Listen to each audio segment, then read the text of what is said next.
Kabayel, the problem that no one is talking about. Actually, that's not correct. It's the problem that not enough people are talking about, or the people with the money and the power. Kabayel recently had a good stoppage, and I spoke about this, and because it was a stoppage and it was 3 rounds, it was an exciting fight. This is good for building the brand. And you have to build the boxing intelligence, you have to build the boxing technique, you have to build the boxing credibility, and you have to build the brand. Here's a question. Did Kabayel get hit too much? I was watching an interview where someone posed this question. Was Kabayel defensively irresponsible? I think in the first round, he definitely was defensively irresponsible. Why? I think Kabayel was really excited in front of the German crowd. Just to establish the context, Kabayel is a German boxer, and he just wanted to give him a great fight. So he was defensively irresponsible in round 1, but he picked up his defensive responsibilities in round 2 and round 3. He definitely can't do that to elite fighters, the round 1 performance, because he would get punished. But the pressure, the bodywork, and the right hand through the target, these were the significant factors that beat his opponent. And there will be better opponents with higher ring IQ, with more power, more speed, etc. And it seems that Kabayel has an ambition. He has a clear ambition. He wants to bring Germany back on the boxing map. And he's developing a significant reputation here as a difficult person to fight, as a difficult person to beat. The resume is significant. He has a good CV. And CVs are important in boxing. It's like when you go for a job, the person with that really good CV, they're going to increase their opportunity of getting the job. In boxing, it can be different because your CV can be too good where people don't want to fight you. And if you don't have the brand to command a lot of money, then people will likely avoid that fight. But what is the best fight? What is the best fight for Kabayel? Well, when we look at the heavyweight, the top of the heavyweights, obviously you have Usyk at the top of the mountain. But now you got names like Fabio Wardley, Daniel Dubois, Hrgovic. Don't forget Tyson Fury, high elite fighter. But let's look at some of those problems that Kabayel may have in facing those fighters. What problems would he have? Well, Wardley, who I believe Roy Jones said is like the British George Foreman. What an amazing compliment he posed. Well, he has incredible power. Check out the viral knockout of Frazier Clark. He has a jab threat. He uses the jab a lot, and fighters that use the jab, they set up the backhand more. He has composure, so even when he's getting beaten up, he does keep his composure, and he's consistently developing his ring IQ. He's a student of the game, so that's what he brings. Daniel Dubois, he is a hard puncher. Who's a harder puncher? Him, Fabio Wardley. I'd probably say Fabio Wardley's the harder puncher, but they're both hard punchers. They can both knock you out. He also has championship experience. He has experience at the high level. He has a good jab when he uses it effectively. He does have a good jab, has good combination punching. However, he may be lacking confidence. And he has a lack of continuity in his trainers because he switched trainers again. And then you've got Hrgovic, which you have a good jab, maybe one of the best jabs, slightly behind Tyson Fury. Now under Abel Sanchez, he's developing like some good body work. Now he's doubling up his left hook, doubling up his right hands. He has a good 1-2, good movement. However, when we look at the problems with him, he's prone to cuts. And a fighter that puts their head on his chest is going to give him significant problems because there's going to be head clashes.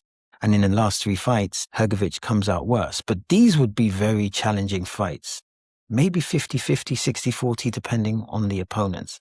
And of course, the Tyson Fury fight, that would be a very difficult fight because Tyson Fury has the reach. He has the ring IQ. That's a difficult fight for Kabayel. And I guess there's the question of, should Usyk be fighting Kabayel? Surely he should be fighting Kabayel to defend the WC title because I believe that Kabayel is number 1 in that, in those rankings. And when we look at Usyk, what do we have? Well, it's all elite, isn't it? It's elite counter-punching, elite IQ, elite movement, southpaw position, so it's unique angles. And now in his last fight, he's shown that he's developing his power. So just when you think he couldn't get any better, he's now developing more power punching. So he's very difficult to deal with. And how would you beat Usyk? Or how would Kabayel beat Usyk? Or what threat does Kabayel bring to Usyk? I guess Kabayel has a lot of strengths. He has punch creativity, punch output, great body work, ring IQ, and also the ability to adjust. He's always adjusting in his fights. Even in his last fight, after that poor first round, he made significant adjustments in round 2 and round 3. And there were subtle adjustments like moving his head, throwing the jab more. throwing that left hook to the body, and then eventually getting the range to throw the right hand through the target.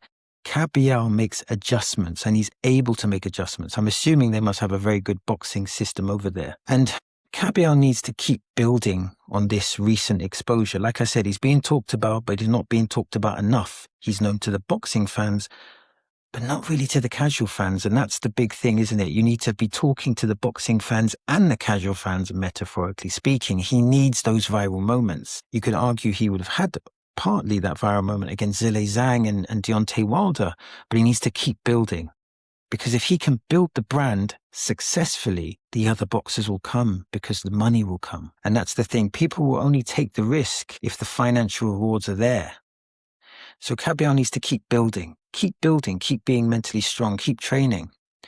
And the promoter's role here is very essential, because when you have a dangerous boxer that doesn't yet have that brand down to a T, you have to lure people in with good, slick negotiation. So that means the financial infrastructure needs to be there. The money needs to qualify the risk. There's no point coming to these fighters and saying 50-50, unless their 50% is going to be, you know, in the upper echelons of good money. They're not going to accept it because the risk is significant. And in boxing, you know, undefeated records are like gold. They're like diamonds. Everyone's trying to be undefeated. So I would say that probably Fabio Wardley, Daniel Dubois, they're probably going to try and avoid that fight, or at least be advised to avoid that fight. But there are other fights out there that could build the brand. They may not be as difficult fights. They're still difficult, tough fights, but they could definitely build the brand. The Derek Chisora fight, this would be a good sell in UK or Saudi. Derek Chisora is a big name in Britain, big name in the British ecosystem, and that could be a fight that would gain some attention. Also, the Joe Joyce fight, that would stylistically be a fascinating fight. It would be very sellable. And because of their styles, it would probably be a very exciting fight. Depending on how Kabayel approaches that fight will depend on the difficulty of that fight. If he's defensively irresponsible, he gives Joe Joyce a chance. If he's defensively more responsible, this becomes a harder fight for Joe Joyce. And remember, Joe Joyce can adapt. In the Daniel Dubois fight, that's an exhibit, a reference point to Joe Joyce utilizing his jab. So if Joe Joyce was to make the right adjustments, that could be a difficult fight, but it could be a fight of cultural relevance and a fight that can generate a significant amount of cash. But I think it's important that Kabayel keeps building himself to the public. Obviously, he's building himself in Germany. From what I've been told, the crowd there was wild. They were so involved. So he's building, you know, he's becoming an icon over there, but it's important for him to become an icon to the world. And if he keeps building that brand, keeps winning his fights, he will get his chance. And hopefully that chance will be sooner rather than later. And I guess the question is how much of a threat is he to Usyk? And I would say he potentially is the biggest threat to Usyk outside of Moses Atama, because many people see Moses Atama as the new rising star. Time will tell. But he is a significant challenge to Usyk. And I think he presents a unique puzzle. The punch output Usyk will struggle with, or potentially could struggle with. The punch creativity. I believe the punch creativity will be difficult. You know, the head, body, head, you know, the variations of the punches and the ability to adapt. That fight will have the potential of being a high elite fight with high elite entertainment. So I think he presents a serious challenge, but he has to still keep excelling, not only in building the brand, but also keep excelling at getting better with his boxing IQ, engaging in mastery. And this could be a great, great fight.